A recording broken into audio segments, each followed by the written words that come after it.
Thank you all for coming out today. We've had the opportunity to share a lot of information and learn a lot of things over the last 2 days of the workshop and field visit, as well as the beginning of the symposium.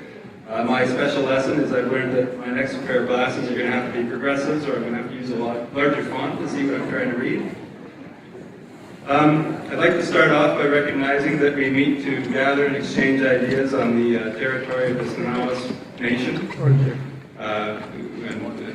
much respect to that. My name is Paul Chapman. I'm with the Nanaimo Area Land Trust, and I'm welcoming you on behalf of the Symposium Organizing Committee.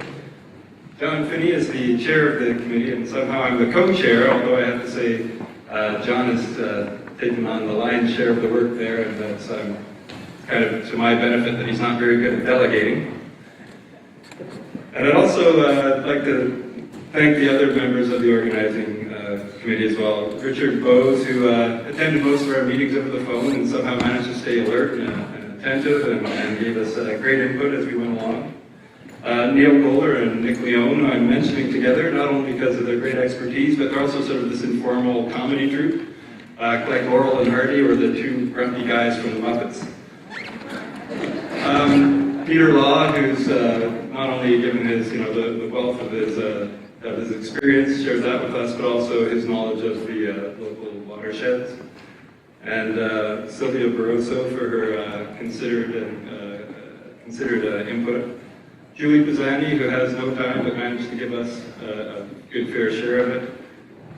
And Kim Stevens, and I'd say if I could clone Kim, I would, but I suspect it's already happened because no one person can be doing everything that he does.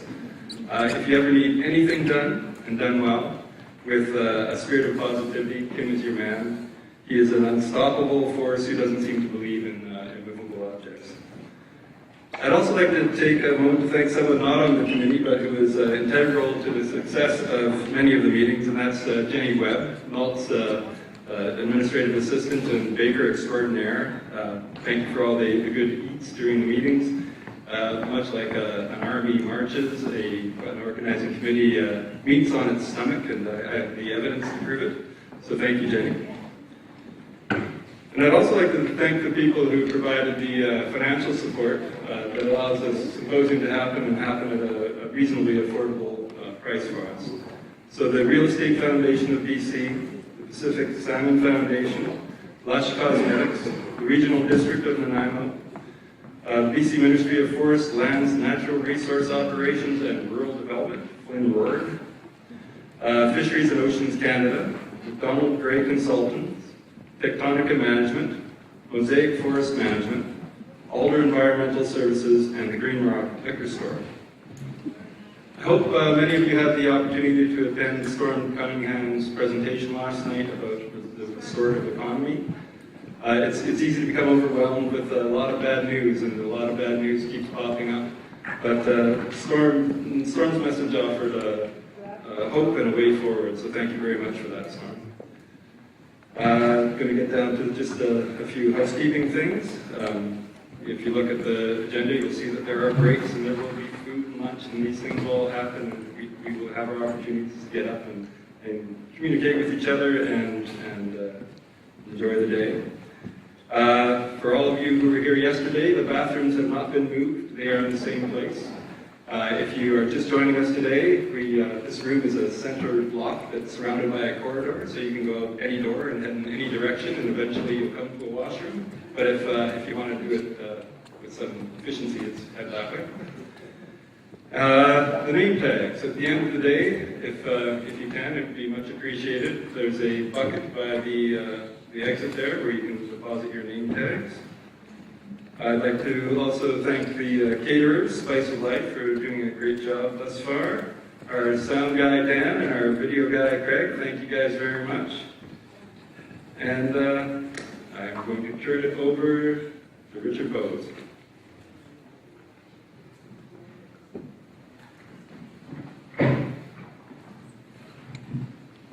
Morning, everyone. How are you feeling?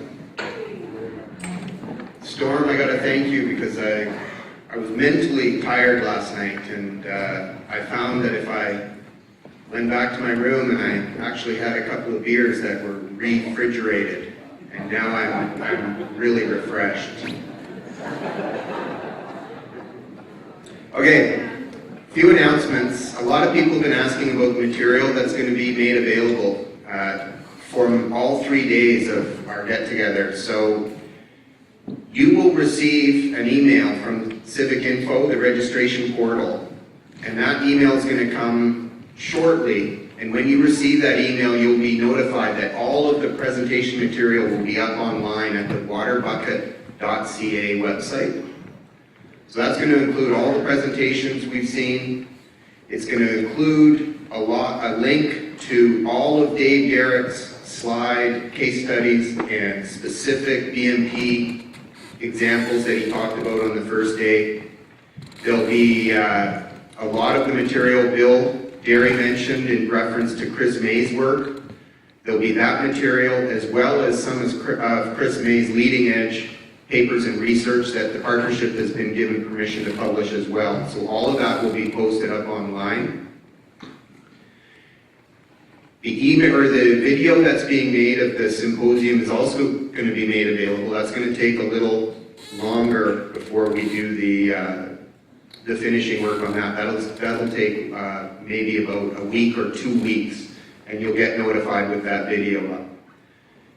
So another thing too that I want to make reference to is the partnership and all our symposium sponsors really want to hear from you, the people who have come out and have taken their time to come share, learn, and build this collaborative trust that we're all going to need as we go forward. So tomorrow, there'll be an email that will go out again from Civic Info, and it's going to ask everyone who was a participant to take part in a survey about the day or the symposium's events, what you liked, suggestions, improvements. As we all continue to move forward and work together, this kind of feedback is really, really important. We talked about it last night at the partnership meeting after the session about how we really want to keep reinventing new ways of bringing people together, sharing success, and renewing this faith and trust between ourselves to keep moving forward, right? We've got to keep doing this, and we want to find new ways. One of the ways we're going to help invent new things is by getting this feedback from you. So yesterday we heard a lot about the challenges, the lack of science, what to do with the science we have. We heard about base flow in streams not being enough to support fish. We heard about what we would like to do but feel we don't have the resources. A lot about challenges. So today is all about sharing the success and really good celebration stories of leaders within this region who have managed to achieve some incredible things through this collaboration, building trust, and keep moving ahead with this hard work. So what I thought I'd do to talk a little bit about this celebration and building of trust is an example from my hometown where I've been working. So I've been involved with North Van District for 25 years as an environmental protection officer. And through those 25 years, I've been hand in hand with our streamkeeper groups. And I really have to say that the early days, they were pretty tough because there was a lack of trust between the streamkeeper groups who really felt that the district, we were the root of a lot of the causes that they were seeing in terms of impact to the fish habitat in the local streams. And there was this relationship that was slowly sort of bubbling away, and there was not a lot of good, positive things that have come out of that. And then slowly over time, we started to make a few changes. We built this citizen science program, and all of a sudden things started happening. The streamkeeper groups had an infusion of new, young, career professional types, people that were interested in their watersheds. They started coming to the streamkeeper meetings, and they came with this attitude of, hey, I want to learn and I want to help. What can I do? So we provided them this equipment to begin learning, understanding about their streams and their watersheds, taking an interest in the things that are close to their home.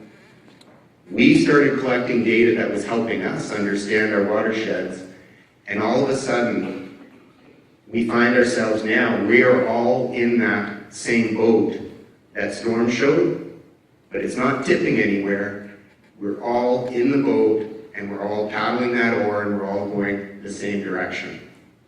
So, as an example of what you can achieve when this kind of collaborative approach happens, last year, our stream keepers were successful in independently getting a grant with support from the local First Nations group, from our district.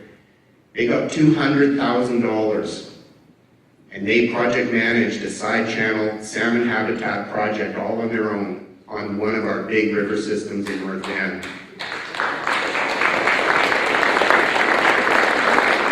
Something like this wouldn't have happened even 10 years ago.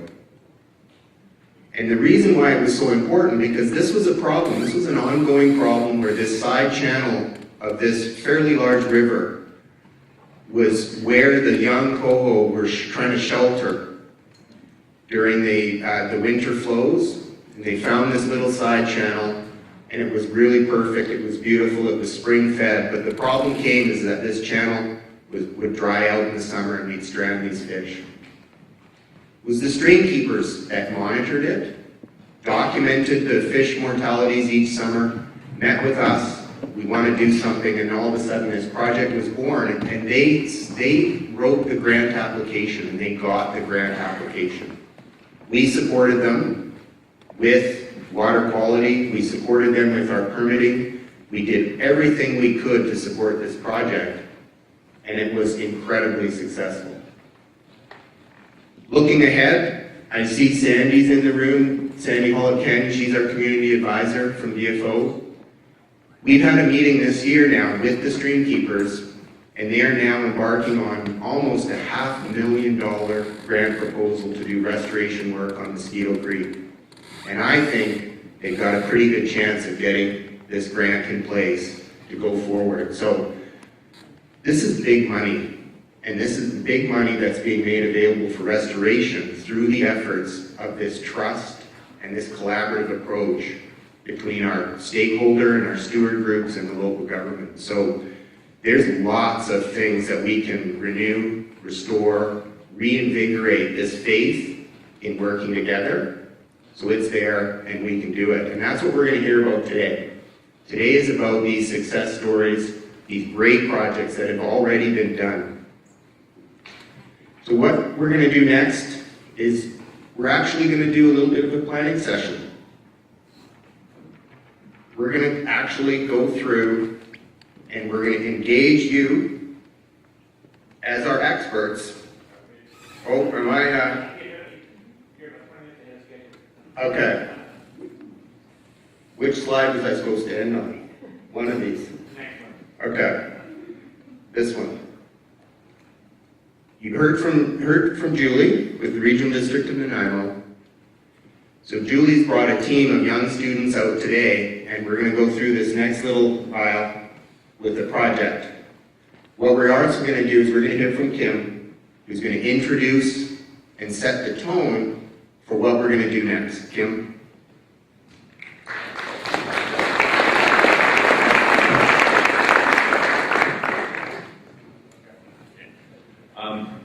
Yes, thank you, Richard.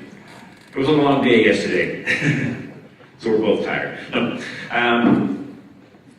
Just reflecting on what Richard was talking about just now, and I just thought it was appropriate to kind of share an experience of mine.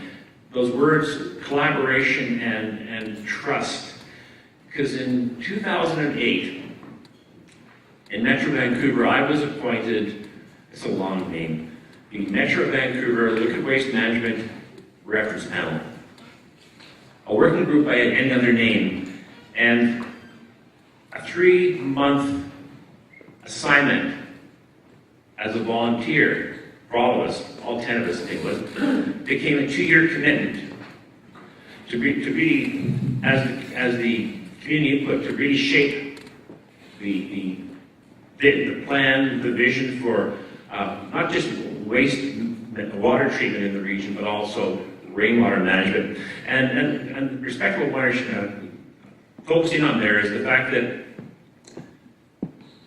as the community, called community advisors, we report out directly to the politicians. Because the politicians, the Metro Vancouver politicians, did not trust staff. They did not trust the hired guns that staff hired, right? And so that was how the process started. And so it became a trust-building process where we had to build trust with staff. And I became the chair. And we had a diverse group. To give you a sense of the diverseness, my co-chair was Christiane Wilhelmsen of the Georgia Strait Alliance. So you can appreciate that the Georgia Strait Alliance would have a perspective that might have been well to one direction compared to, also on our panel we had two, we had a representative from the waste management industry. So it was it was an incredible group, the right people, the right place, the right time, and that in that 3 months, the first assignment, where Metro Vancouver staff tried to control the process, they tried to control us. So it was the classical thing where they dumped a lot of information on us every meeting, and we had to absorb it, and we were the ones that had to report out after 3 months to the board. And we pulled it off, and you know, because we got the storyline right in terms of the issues, and but there was this, could we trust these people? Was the sense we had from Johnny Carline, he was the chief administrative officer of the region at that time. But we succeeded in building trust with staff so that they knew that when I, as the chair, and Christiane as my co-chair, when we went forward to report out, we were on the same page with staff. That became a critical thing. We trusted each other. We knew that nobody was going to ambush anybody else in public. And the board knew that they could trust us. And so, the long story short, after 2 years, the Metro Vancouver process is known across Canada as being successful for the outcome. And just to kind of close that story off, what was interesting is they appointed 2 panels at the same time. We were the water people, and then there was the solid waste people. The other panel was a disaster. And so I always remember when, after the 3 months, when we were to do the reporting out, and the solid waste folks went first, and we'd heard there was dissension on that group. And the politicians could tell. And I remember just sitting and waiting for our turn. I turned to Christiane and I said, when we go forward and do our thing, they'll know, that we speak with one voice. And that was really significant. So again, it's that whole process. If you have the community champions who are able to align their efforts with the local government champions inside, like, if I look at Richard Bowes as local government, I see some land in the distance there as a community champion. If you have the community champion and the local government champion in sync, in tandem, saying the same thing, it's very powerful. And that's the overarching theme for these last 2 days, and going back to Nanaimo 2018, is really living those words, what collaboration means, and trust. Because collaboration without trust, there is no collaboration that's really solidly based on. If you have the trust, the collaboration will be powerful.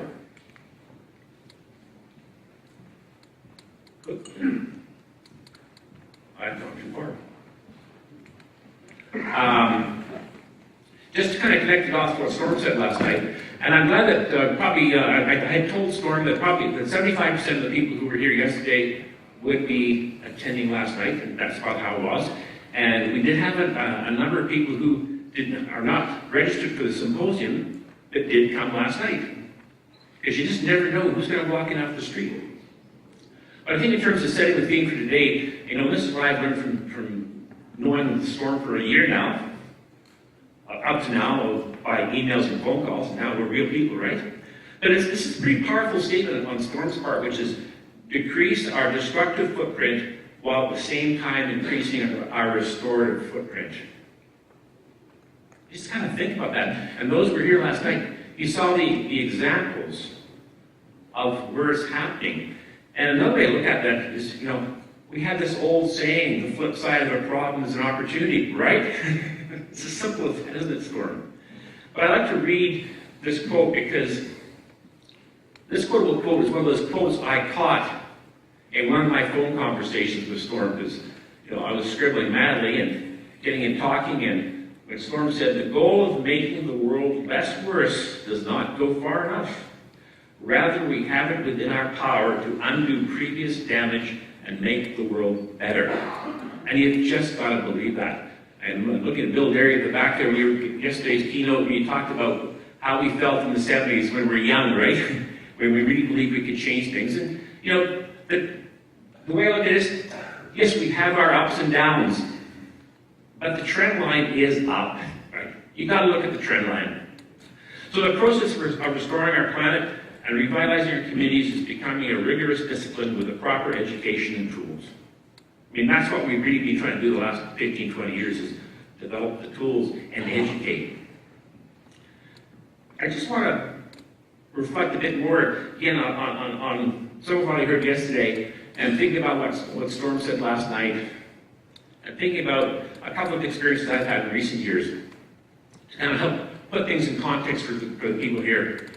In 2015, March of 2015, I was invited to Vermont by Senator Patrick Leahy, or Leahy, this is how you say it in the States, the senior Democratic senator, because he was having his second environmental summit in Burlington. And they asked me to come down, and they had a spot in the program for me called Inspirational Speech. And, I did my thing, did my research. I figured out that, in terms of the analogy between Vermont and British Columbia, because they said, British Columbia is pretty big, but what it turned out to be that Vancouver Island and Vermont are pretty comparable. Population, length, all that kind of stuff. And the dimensions of Lake Champlain, their big water body, they pretty well match the Sailor Seas. So I found a way to kind of make the comparison to them. But there's two things about that experience. One was the, no, they don't call them ministers, they call them, what is it, secretaries of, what's it in the government, the state government. They're not, we call them ministers. Oh, not the governor, but the what's the equivalent of a minister? State secretary? Whatever. The equivalent of a minister. I remember this because she was the minister of transportation up here. That would be the equivalent. And so they told us that we only had, they wanted us to speak for 10 minutes each. And we're waiting to be introduced, and she said, I'm going to take more than 10 minutes. And I said, well, if you take more than 10 minutes, so am I. And so we did. But it was worthwhile, because what I learned from her presentation was that my aha as she talked was realizing in British Columbia, one of the things that made us a little bit different, not that we're better people, but we had a crisis happen about a decade sooner. 2003. When I say 2003, what does everybody remember in terms of what was on the news every night? If I give you another clue called Kelowna. Kelowna was on fire. The evacuation of 30,000 people. And it wasn't just Kelowna, it was the fact that everything hit us that year, right? We had the drought, we had the spectacular forest fires, the mass evacuations, followed by the floods in the winter, and we had Pine Beetle exploded, right? So we had the Horseman of the apocalypse. So that was our context. But that was our galvanizing moment, because in terms of the partnership for water sustainability, well, we're the stewards of the Water Sustainability Action Plan for British Columbia. The action plan would not have happened without 2003. So that was my aha, because they had their hurricane, what it was in 2011, and we were 2003, and I said, that's it. We just got a 10-year head start again, because we had all the natural disasters happening at once. So that was profound. And then at the end of that day, I was sitting around talking to all the organizers about, well, so why did you ask me to come? What is it about British Columbia that got your attention? And they said, well, when we looked around North America, British Columbia is the place where things are happening.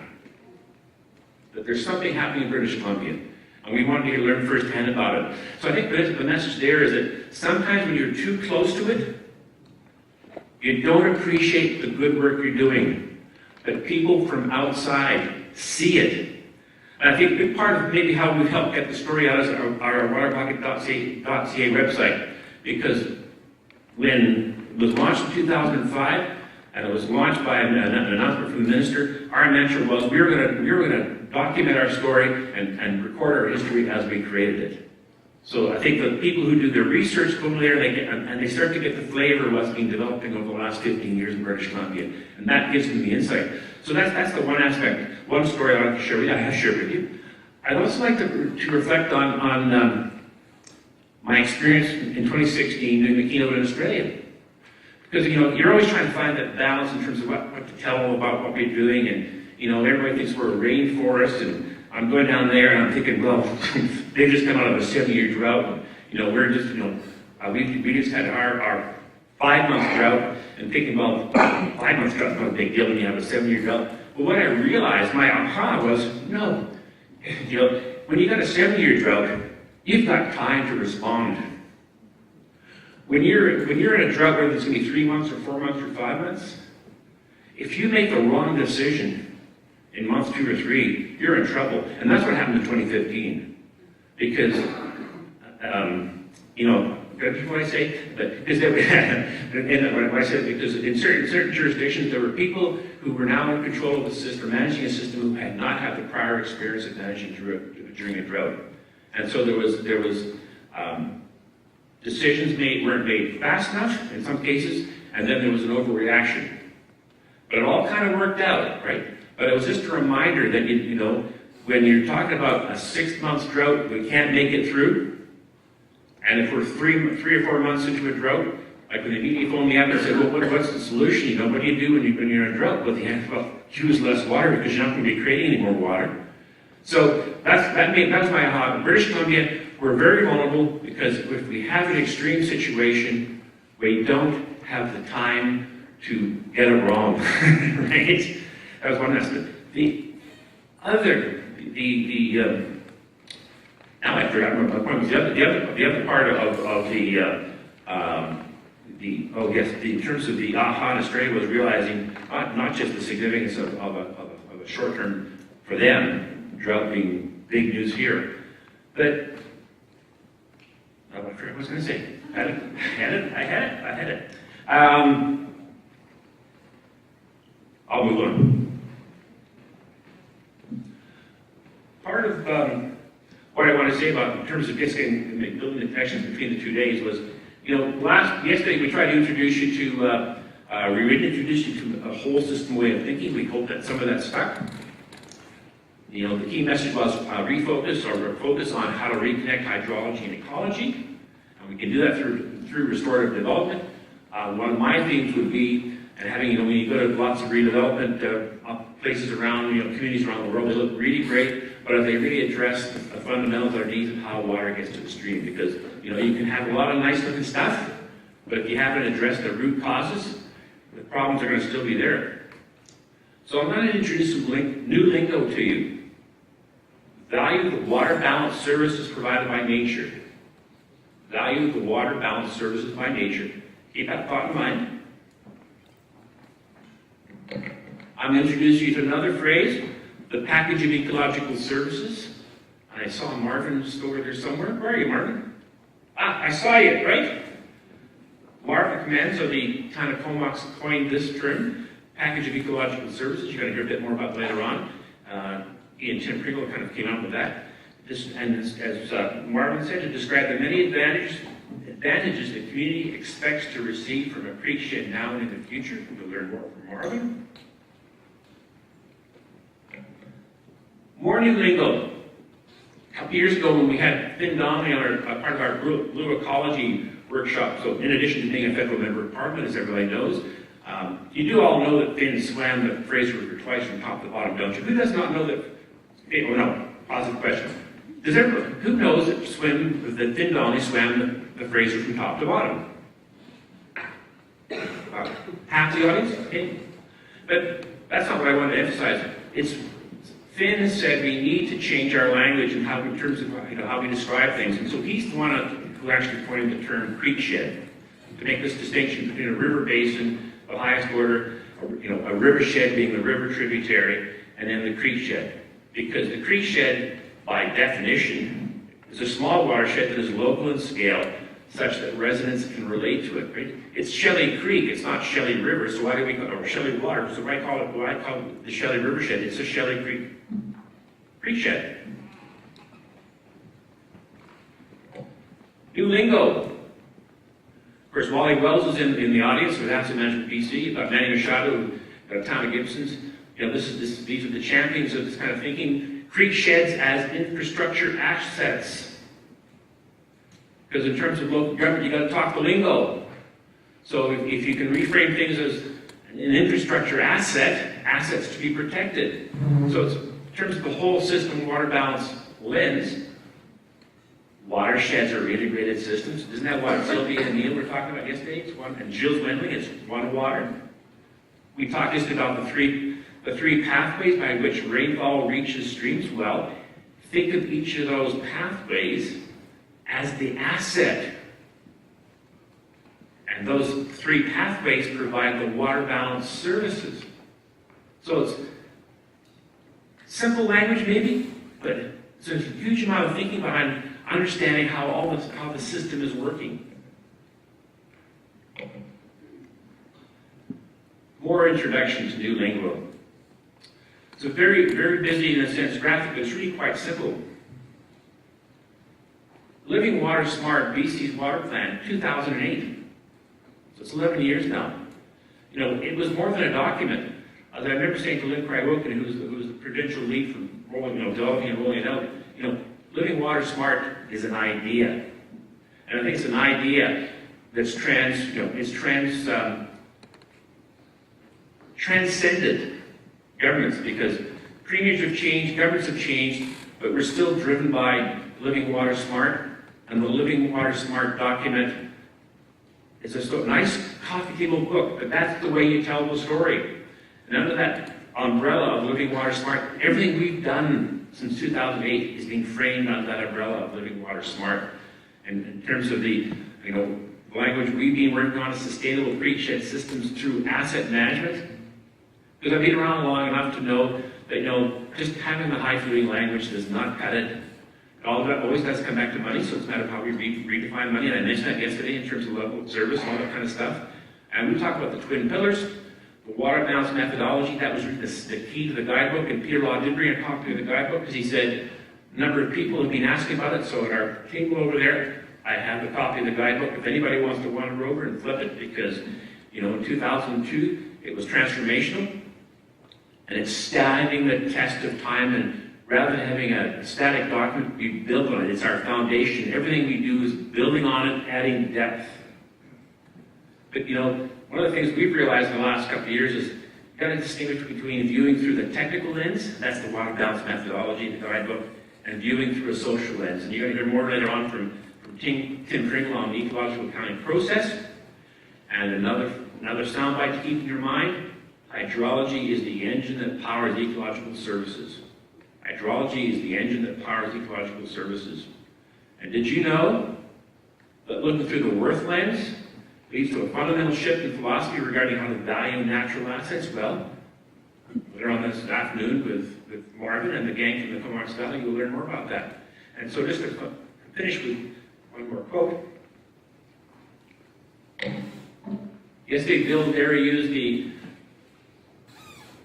this image of Ian McCarg, kind of that 50-year perspective, and I really do urge people who have never heard of McCarg or Design with Nature to take the time. And I found that in the second edition, the 25 years anniversary edition was really quite powerful, because McCarg is a long-winded introduction, but he described the situation preceding writing the book and how hopeless it seemed in the 1960s, and after 25 years, what the changes he was seeing.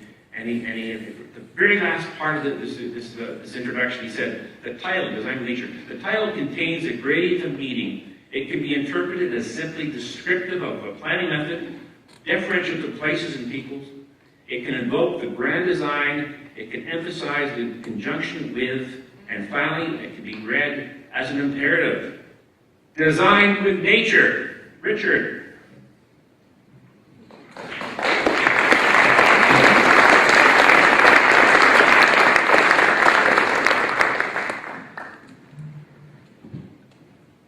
So the other thing too, that they're just natural assets. So we just heard hydrology is the engine that drives these ecological services. So if we're looking at these as assets now, not only do we want to value these assets, but the best asset we could ever have is an asset that's going to continue doing what we need it to do for a long, long time with as little intervention as possible. So, talking about those that were around with Dave, day one, if the river is fine, if the creek's fine, the number one option is to leave that asset alone, right?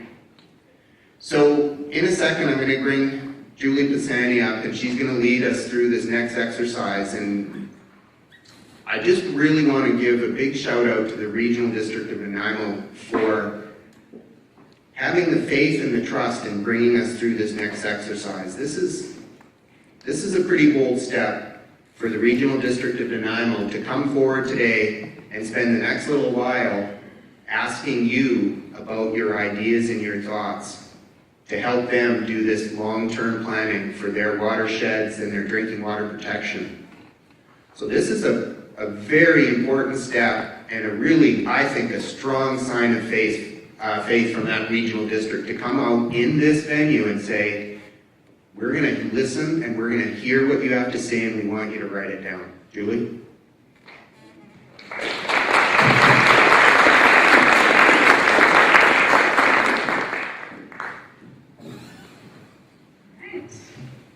Good morning, everyone. So I am going to tee up my slides again. I think this was this introductory slide to myself. Thank you for the introduction, Richard. Yeah, here we go. So for those of you who were around yesterday, you know that I am experimenting with a different presentation software than PowerPoint. I'm an early adopter of Prezi. So if you bear with me while we let this load, we'll launch into our next session here.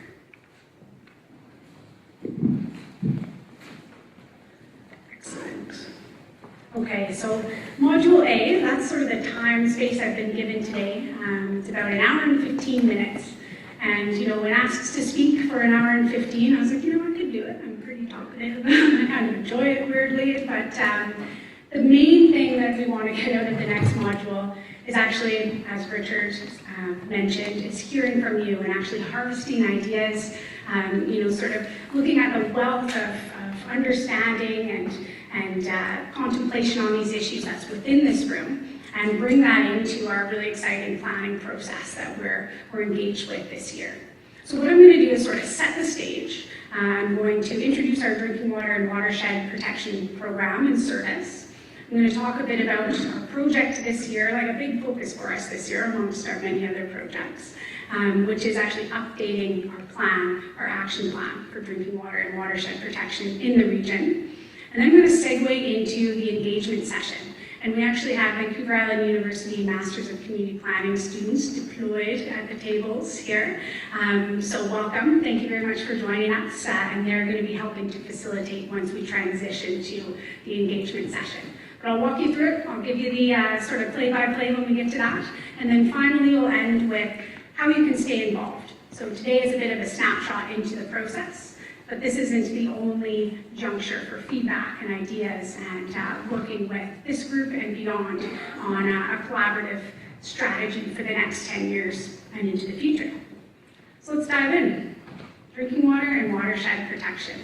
So I'm going to explain the background to our program because I think it provides really important context for why we've been able to achieve what we have within the region and how we're able to be set up to advance ourselves even further in the next decade and beyond.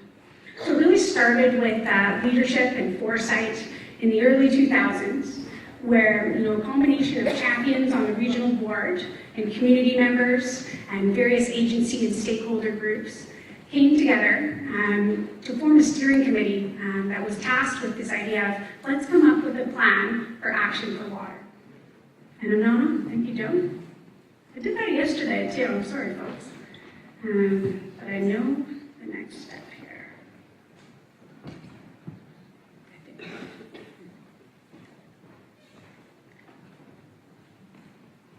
I mean, it's a lot easier without the buttons being thrown at me right now. Okay. Excellent. So now I'm duplicated. The whole thing with early adopters, there's going to be bumps. So thanks for bearing with me. Are we live? Excellent. Okay. So the concept was, let's get together and come up with a plan in terms of action for water within the region. And, big drivers for this, which I'll cover, is the growing population, changing climate, and the realization that water is such a cross-jurisdictional issue and element that needs management. So, what happened in the early 2000s were these groups and champions on the regional board came together to develop an action plan. But developing an action plan isn't, going to go far enough if you don't have the resources to implement it. So the key thing, and I think the key thing that gives us the power to do good work in the communities, is the fact that we are a Parcel Tax funded service. And this was established through elector assent by referendum in 2008. So the question was brought to the electorate, okay, we've developed this action plan for drinking water and watershed protection with multi-stakeholder community involvement, but how are we going to be able to fund and implement that great suite of actions that we've developed? And the electorate was asked, would you be willing to pay into a regional service to fund these exercises? And 52% said yes. And that gave the green light to proceed with this really innovative program. Local governments deliver water and are water purveyors. And so that's kind of the utilities and operations side of water. But our program looks at the education, awareness building, the outreach, science, data collection, monitoring, policy, and planning at a regional scale. So I think the key thing to take away is long-term reliable funding support for an action plan that was collaboratively developed, and the ability to actually plan for water beyond just looking at jurisdictional boundaries. So the ability to say, at a regional level, what we do in one municipality and another municipality, it's good, but if we're just confined to those jurisdictional boundaries, we're not actually using the lens or the framework that water naturally flows through. So the watershed and the aquifer boundaries, those big basin scale sort of framework as we have in the map here that shows 7 water regions within our region as a planning framework to help us collaborate across jurisdictions for the common goal of water sustainability. So why? I mentioned this just at the outset here, is what were the key program drivers that actually catalyzed elected officials, community members, different government agencies, industry, to come together and develop a plan which was action for water in the early to mid 2000s. And if I could isolate sort of the 3 main drivers at that time, it was the indications of a changing climate, so longer, drier summers, which have come to pass and are continuing to be the trend. Also with more intense winter rainfalls and flooding events that we've seen across the region. So those sort of drivers and awareness building around the environmental impacts of climate change. But layer on top of that, we have a beautiful region, it's an excellent place to live, and it attracts people. And so our population is growing. And that's a good thing, that's not a bad thing per se, but we have to manage that growth in a way that still preserves our water resources. So that was on the radar as well. And this is a common theme, is this cross-jurisdictional challenge of water in the sense that water is not confined to one municipality or even one regional district, right? It's cross-jurisdictional in the way that water flows. Provincial regulations apply to fresh water. Then you have the DFO and the Fisheries Act and the federal side of regulations. Then you've got private industry and private landowners, and so there's so many different elements and moving parts to managing water. And so the driver was, how can we come together and a regional perspective to come up with a strategy for water sustainability moving forward. So I'm going to give a background on sort of the 3 key program areas that we have, which I have shown on the first slide. So education and outreach, science, and planning. So to start with education and outreach, this was actually the foundational piece where our program really launched and got started with Team Water Smart, even preceding the Drinking Water and Watershed Protection Action Plan. But I'd like to emphasize that this is a very foundational piece. So if we talk about education, science, and planning, you really can't skip ahead to innovative planning if you haven't built a strong foundation of education and awareness within the community, right? So that was sort of the first things first. Let's get out in the community and raise awareness. Where does our water come from? What can we do to protect it, to conserve it? How can we get people engaged and sort of cultivate a better understanding of our water resources and have better access to resources for people to learn more about water sustainability and actions that they can take? So it's this whole concept of building water literacy. Something we know, water is so innate to us as humans. We need it to live, we need it to survive. But connecting to be literate in terms of understanding, well, where does our water come from and how does this creek still flow when there hasn't been rain and there isn't, snow melt and there isn't upland water storage, and then that piece about learning about how groundwater is providing base flow. So, there's the technical piece of learning more about where our water comes from, but then there's sort of the morals and ethics of how do we want to treat and value our water. So we do this really practically through rebate programs, through community events and outreach display. You'll likely have seen our display out in the foyer, and if not, I encourage you to check it out with a lot of our materials around all of our programs. Social media and online presence is part of that, as well as getting into the schools and taking school groups out into the watersheds in partnership with Mosaic and some of the local water purveyors as well. Now I'll zoom in a little bit on rebates because I think there might be some specific interest for practitioners in the audience.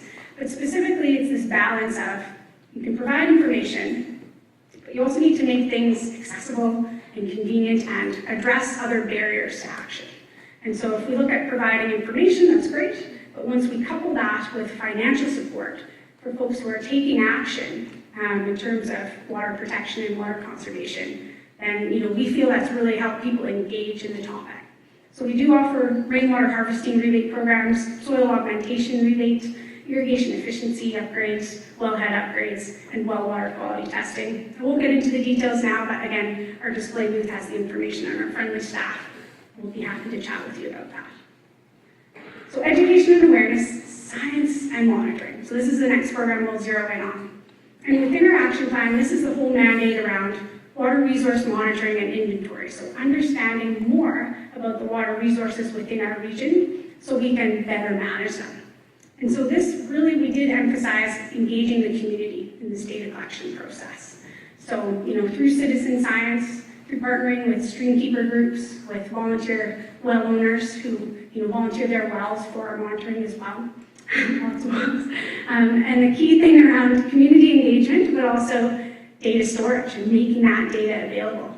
Because it's great to collect the information, but how can we then, have that data stored publicly and readily available for both the public and decision makers and the whole spectrum of individuals who'd be interested to utilize that data for a purpose.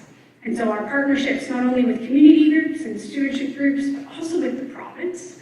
And that has been really instrumental in actually storing our data in a central repository, map-based, so you can check out the BC Water Tool or real-time water data portal.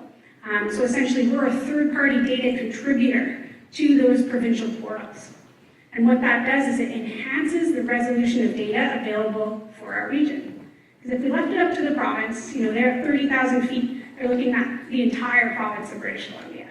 So we really, through our program, look at it as like our responsibility and privilege to do better at understanding our local area and then funneling that information into the hands of decision makers at local level and also at provincial and higher levels also. So, surface water quality, which I spoke about yesterday, groundwater levels, stream flow, and climate, those are just some of the categories of monitoring that we do as part of this program. So I'm building from education, science, to policy and planning.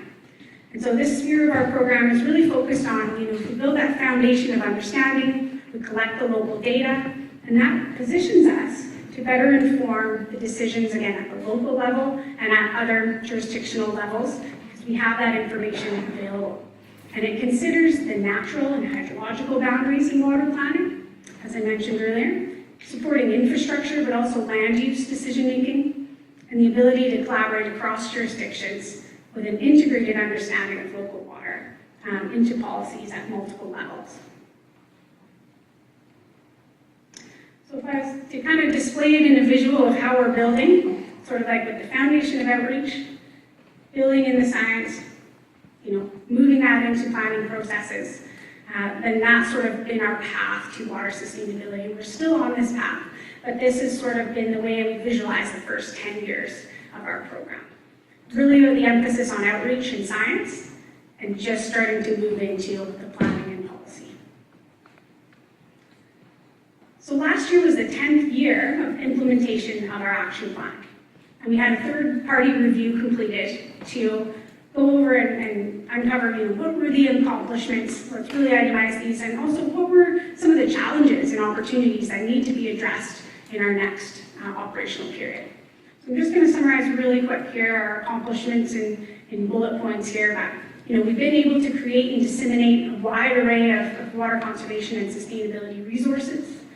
We've innovated relevant local education programs, and we've partnered successfully with municipalities to deliver this regionally. Science, we've been able to identify where the data gaps were, and then actually go out and start filling those data gaps. We've been able to identify where's the vulnerability and the stress most within our region in terms of water, and that has then allowed us to prioritize our efforts. So we have data, we're building these data sets, and we've started the interpretation and analysis to start to begin to actually utilize that for planning processes. So the foundation for utilizing and operationalizing that data in planning, that foundation has been laid, but really that was uncovered within our 10-year review, is that can be really a place where we continue on our trajectory in the next 10 years. There's been some specific successes, so I'll point to one example around how in Cedar Yellow Point area, data around how the aquifer is very low-yielding bedrock aquifer, where folks would go to develop their property as it was zoned for residential, and you weren't necessarily guaranteed you were going to get sufficient water from the aquifer to support your development. So it was this sort of understanding scientifically we've got a low-yielding aquifer, but how do we then balance the development needs within that community in a sustainable way? And so that's when the policy around rainwater harvesting required for any new development over the Yellow Point aquifer was brought into place. And that's a really good example of how, the science, but also the education, in the sense the community came forward and asked for that as an amendment to the official community plan. So it's the education and the awareness in the community, the science to point to this is what's going on, and then the policy and planning approach to then have a development permit area requiring rainwater harvesting as an additional water supply for new development in that area. I can point to that example, but there's much more to be done. And that's where the review also pointed to opportunities. So these are sort of some key things that we need to consider moving into the next 10 years of implementing our service. We really need to highlight and make strong linkages with other plans that the Regional District of Nanaimo has.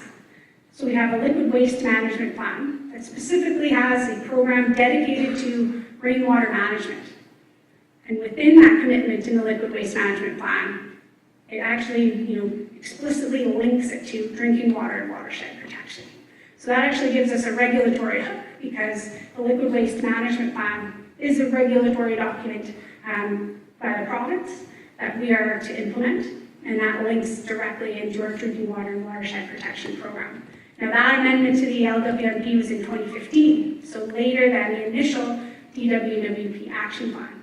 So really what we have the opportunity to do is make linkages, like I said, to plans that have come about subsequent to the initial DWWP action plan. And that includes regional growth strategies, parks plans, just making those linkages more overt.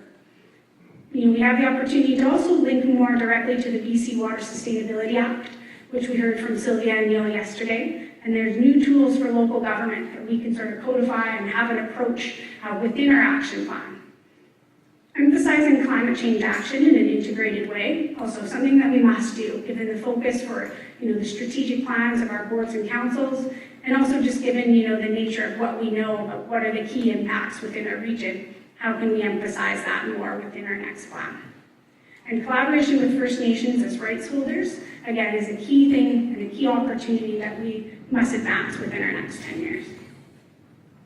So I think this is an important piece too, because as what I'm doing right now is sort of giving you the backstop to have the information to then be able to provide some ideas for us in our next 10 years. But really what is not part of the plan, I think is important to get out in front of, so a bit of the boundaries and parameters for what we're talking about. So the DWWP Action Plan itself is not a regulatory instrument, but it can support and advocate for regulation elsewhere. Okay, so this is a strategic document kind of laying out what are our goals and objectives and activities and on-the-ground actions, but it is not a regulatory instrument in and of itself. The action plan does not deal with the operations of individual water supply systems, right? So there are separate plans for individual water supply systems.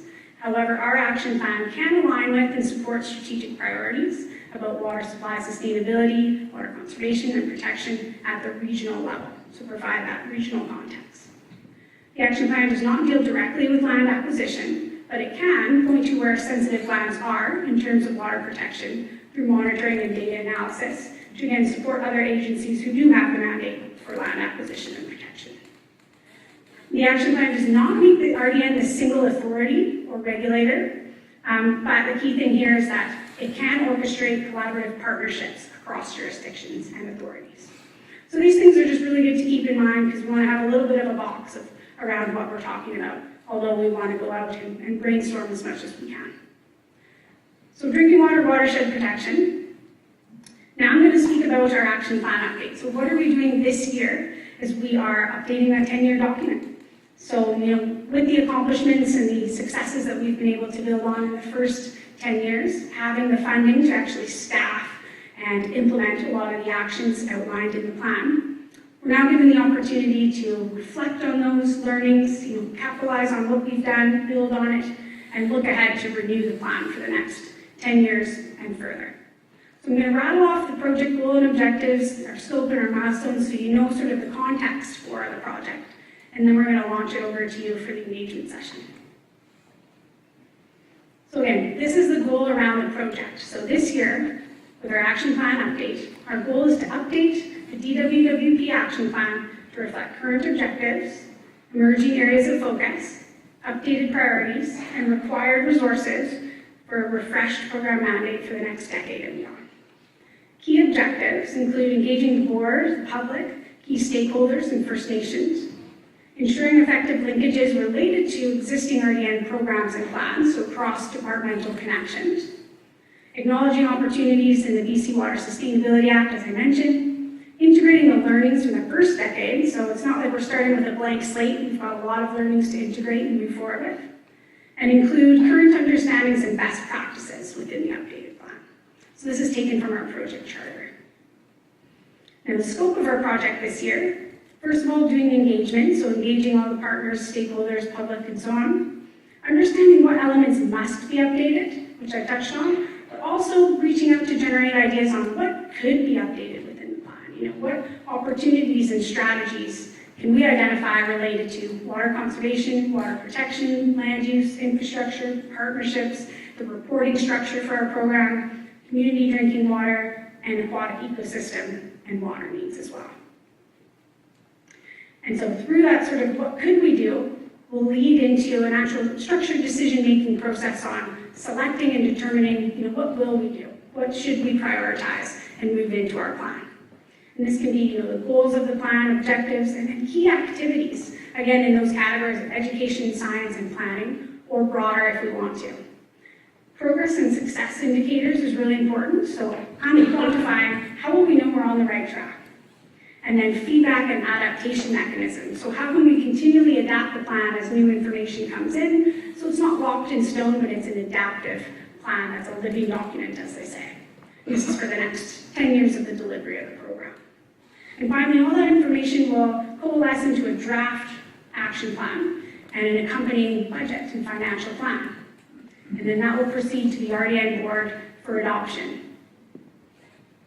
Really just on the timeline, we started this up from January to March.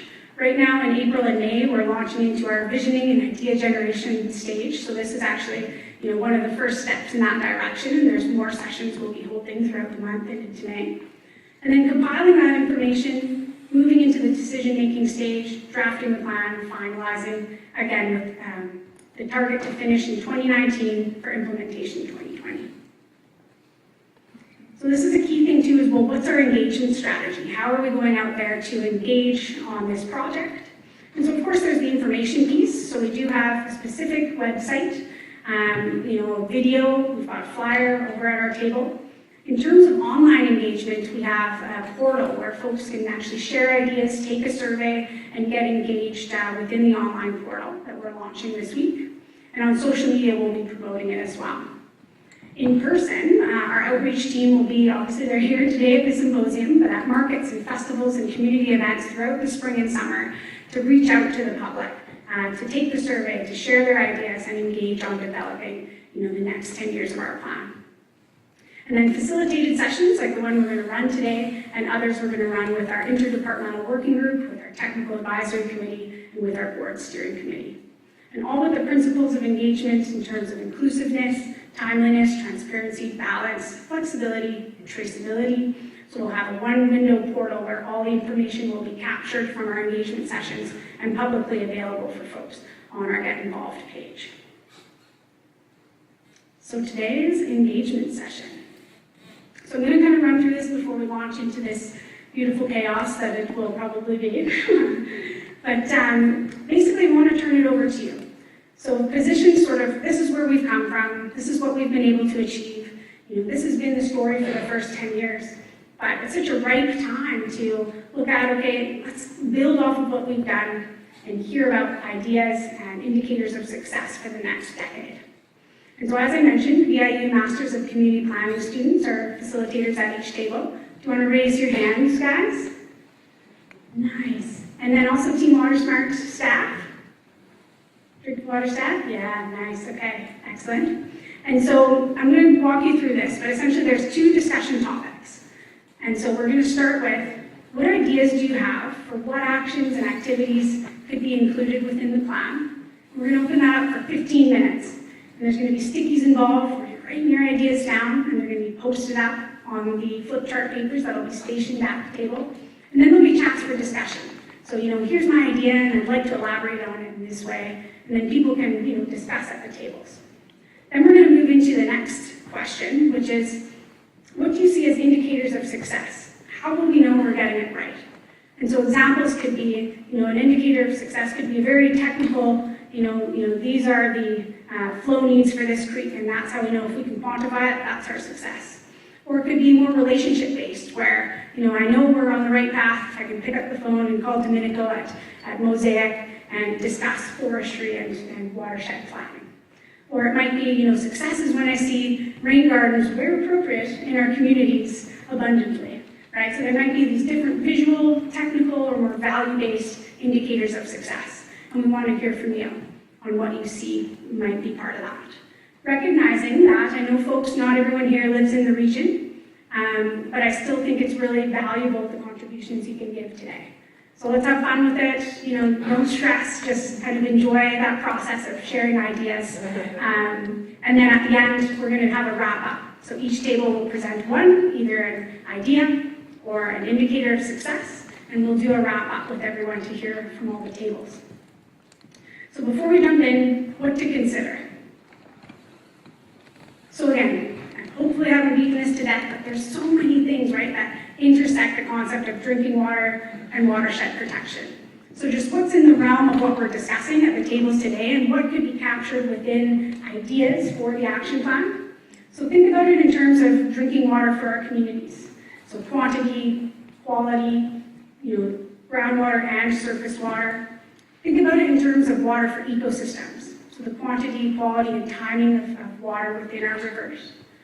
Think about it in terms of climate resilience, so how will we adapt to and manage drought and floods.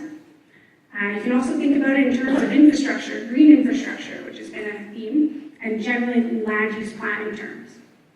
Think about it in terms of resource protection and conservation, and collaboration and leveraging partnerships. So it's a lot, but that's the whole point, is water intersects so many different things.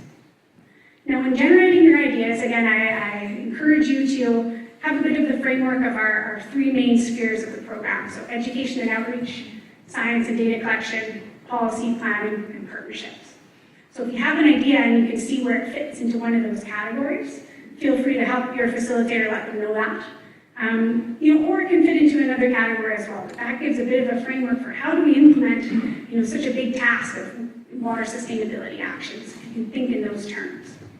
So what actions and activities will help us achieve a vision for water sustainability in our region? What might we add to our plan for those who are familiar or have been paying really excellent attention to what we already do? What should we keep and what's working really well and we need to emphasize and keep moving forward? What might we remove? It's like, okay, that was really great, you ran field trips for grade 4, but, and I don't want to, I'm not trying to suggest that, but ideas, right, of like, what should we emphasize? What should we keep? What should we add? So feel free to get creative. And then lastly, when thinking of indicators of success, consider what outcomes do we want to see? What's our vision for the future? And what will let us know that we're on the right track? Again, this can be technical or values-based, quantitative, qualitative, both have merit. So I'm going to go back now to the questions. And I think I'm going to initiate the chaos. So what's going to happen next is our, so each table facilitator. So everyone, okay, stay at the table you're at. If you have a table with 2 people, I would encourage you to go find a seat at another table. Okay, this table looks pretty robust, so you can hang in there. And then we'll ask each facilitator to go get a flip chart, please, and bring that over to your table. And we'll give about a couple minutes for the chaos, and then I'll let you know when to begin on the first question. Thanks. Idea. Thanks.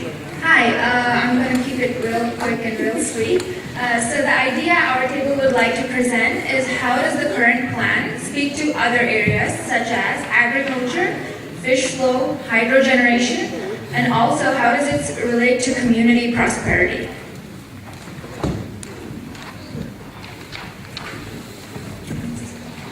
Okay. Hi everyone. One, I think, general concern or that we had is that people, I don't know where it is now, is that there's a lot of misinformation or people don't know where their water is coming from or significantly how much is being used. And so an idea is to kind of manage that and how we think that. I got a BC Hydro has it on their website. We know how much hydro we're using, so possibly we can do that with our waters now. So we actually talked about how much information is already out there and how we really need to start more consistently reporting, advising, connecting, and advocating as municipal decision makers. So we have the information, how do we make it into really high quality policy that will make a difference? All right, a major theme that our group came up with was the need to educate and involve youth in order for future policies to be more progressive. One of the ideas our team came up with is creating a healthy watershed committee, especially focusing First Nations, because we thought that they should be included from the beginning of all the discussions. So including them into this committee and having this committee, like the people from different fields, kind of like interdisciplinary approach. Yeah, that's what we came up with. Thank you. All right, so our team back here decided that reaching out and making partnerships and sharing information openly would allow other areas, districts, regions to become copycats, and that would build on the strength of our own and everyone else's successes. So at our table here with Team CDRD, we came up with a plan to create a local conservation fund where water users pay a fee that goes directly into this fund, and it would be accessible by local stream keepers groups or environmental groups, not simply for data collection, but also for rehabilitation, restoration, and protection efforts. And our group back here discussed a lot of things, but definitely talked about expanding the rebate programs with the RDN and local municipalities and how that's been successful, specifically greywater incentives over the longer term to help monitor the success of those incentives. Perfect. So we have an indicator for success, and our main indicator for success was that stakeholders are engaged in the process. And those who might be on the fringes, so who might not understand the whole necessity and the tactics of watershed preservation, they're brought into the fold and are understanding and on board as to why this topic is important and how they can help in the most meaningful way. A very broad theme that our group came up with was the importance of forests in relation to water protection. So developing a really comprehensive plan on forest protection, which may involve lobbying provincial government for more sustainable forest practices, which we thought would largely include less clear cutting.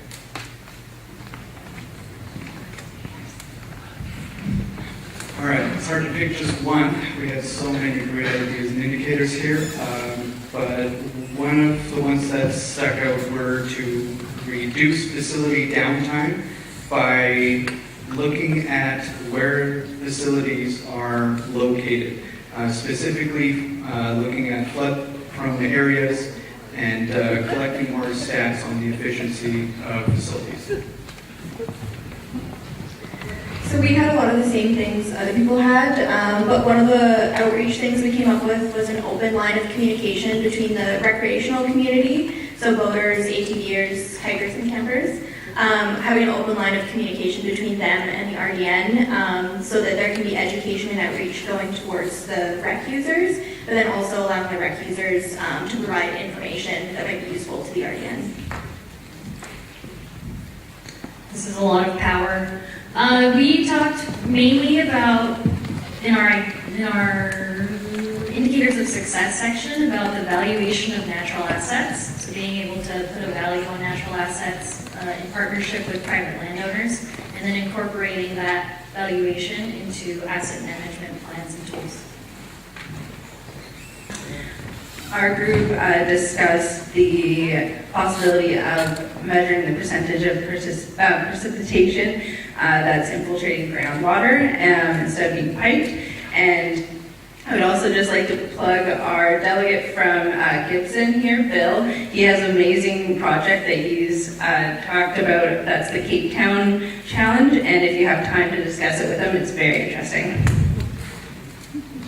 And we combine two tables together, so we have a more stronger team than another table. So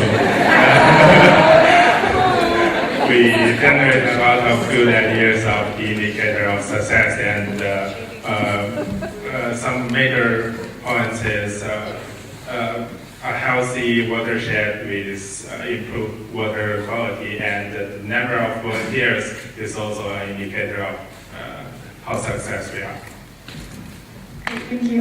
We had a lot of great ideas and indicators for success, and one of the indicators more generally is more programs like the RDNs around the province.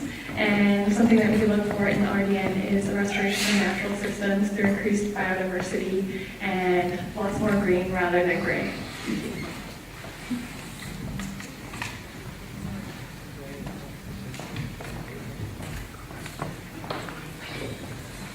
So one of our indicators of success that we had found was increased public and community acceptance of new information, regulation, and tax increases when it comes to water sustainability or conservation.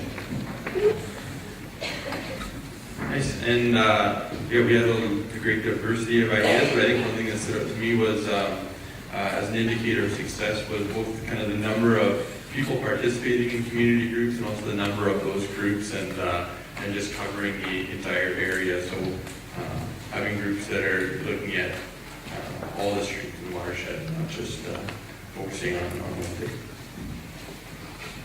That was absolutely fantastic work, people. Well done. We covered everything, right? every table is covered. Okay, Julie, I'm going to talk to you to wrap it up. Thank you. Awesome. Thank you, everyone, for your participation. Amazing. Thank you for our facilitators for keeping that rolling. I'm going to wrap up this module with how to stay involved and what are the next steps, because this only is scratching the surface of what we're doing to move into updating the plan and harnessing ideas. So staying involved. So I know I mentioned this before, but we have an online engagement portal. And this contrasts sort of maybe the more old school way of doing planning, where you have open houses over the region, you get maybe 5 or 10 people show up, and you run 10 of them, and overall you get 100 people. So what we're moving to is more of a balance between in-person and online engagement, because the online platform gives us more access to a broader demographic, while also having in-person engagement sessions too.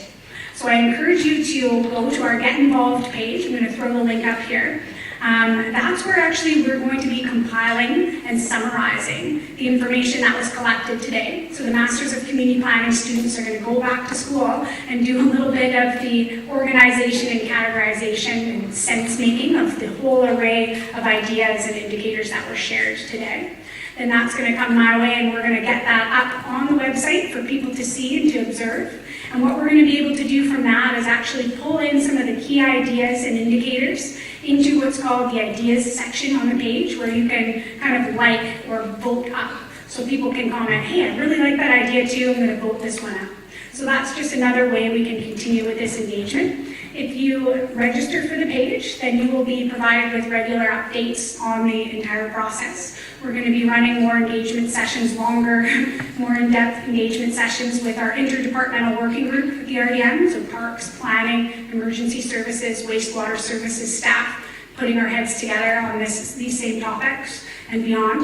And then working with our technical advisory committee, which has representation from provincial, federal governments, local water purveyors, community stewards, forestry industry, health. So working with the technical advisory committee as well as our board steering committee on engaging at this stage as well. So I do encourage you to stay engaged in the process. Again, we will be posting sort of the compilation of everything from today on this website. You can visit our friendly Team WaterSmart booth in the foyer, and they've got little takeaway flyers that have the information of where to find it there. And then if you had more to say that didn't get out, we have a survey and we have a discussion forum on that page. And so if you had a burning idea that just really didn't get out today, there is a venue to capture it there. So I really encourage you to do that. The process is not over, it's just starting, and we really appreciate everyone's involvement. So I'm going to wrap it up, but I'm handing it over for some remarks just now before we move into the break. From Electoral Area E, so Nanoose, Area Director and Vice Chair of the Regional Board, Bob Rogers, is going to say some remarks before we go into the break. Thanks, everybody.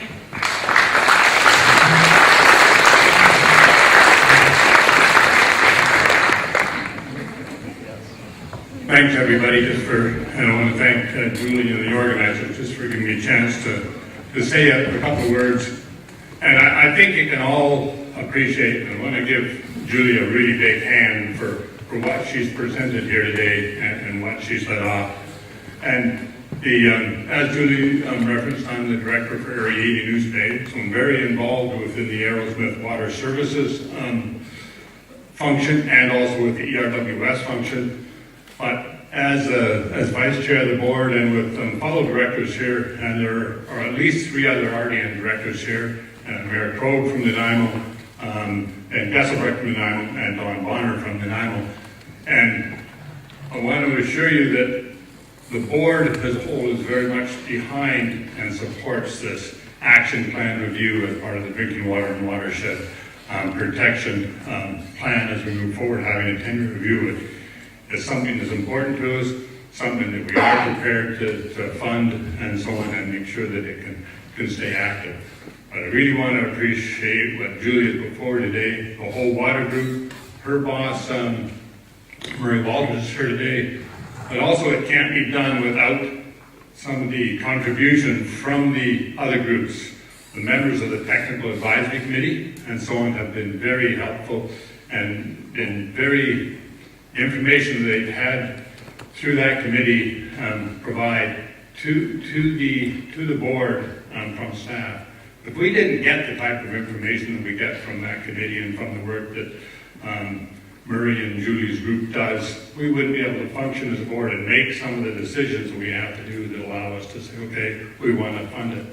But again, we can't do that without the input from the community, and I'd really encourage you to put as much input and follow-up on what you've heard today and with the portal that's available to do it. But again, we do it through the information that we get from the public, and whether it's the Mid-Island, Mid-Vancouver Island Habitat Enhancement Program, and people like Peter Law, whether it's the Mosaic Group and people like Ken Epp and so on. And I'm a past forester, I'm a retired forester. My whole livelihood and my whole family has been based on forestry. You can't separate that from water and from the watersheds and so on. So having this thing move forward with input from everybody and with the recognition that it's not only the watersheds as much as it is water conservation. My members of the public may say, well, now that you've got an Englishman River Water Service, that means we don't have to conserve water. Well, that's not the case. They both go together. We have to provide the water, we have to have good quantity and quality of water, but we also have to make sure that we've got the wherewithal to put into water conservation plans and so on. But again, on behalf of the board, I want to assure you that we are fully behind this Drinking Water Watershed Action Plan review, and we encourage you all to stay involved and don't hesitate to ask questions, don't hesitate to get in front of the locally elected people, and we also certainly recognize the contribution from the federal and provincial government levels and agencies. The presentations we had yesterday and so on, I thought were top class and top rate. So make the most of it, and talk to us as directors and as local people. When we're looking at it, we look after an area that goes all over from Bowser down to Cedar. So as the directors, we're just as concerned about what's going on in the Englishman River or in Shelley Creek, or what's happening down in Cedar, Gabriel Island, or what's happening in Jump Creek for the Nanaimo water supply. So it all is all important to us, and I can assure you that your local politicians and some of those of us that are in the decision-making position and so on, we are listening and we do hear what is being said. So, and again, I want to thank Julie for her presentations and all the ones we heard yesterday. So, thank you.